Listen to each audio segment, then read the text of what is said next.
శ్వాస లోపలికి వెళ్తుంటే ఓం భూర్భువ స్వాహ ఈ మననం మూలధనం సహస్రానికి అన్ని చక్రాలు మీ మైండ్లో రావాలి. దానికి తగ్గ అంత టైం ఇచ్చి శ్వాస తీసుకోవాలి కంఫర్ట్గా. మళ్ళీ శ్వాస బయటకు వస్తున్నప్పుడు సహస్రాల నుంచి మూలాధారం వరకు గమనిస్తూ అన్ని చక్రాల మైండ్లో తీసుకోవాలి.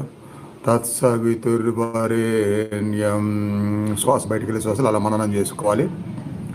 రెండవ ఉచ్ఛ్వాస నిశ్వాసలో భర్గోదేవస్య ధీమహి శ్వాస లోపలికి వెళ్తే మూలాధారటు సహస్రాలకు వెళ్ళాలి. అన్ని చక్రాలు మైండ్లో రావాలి.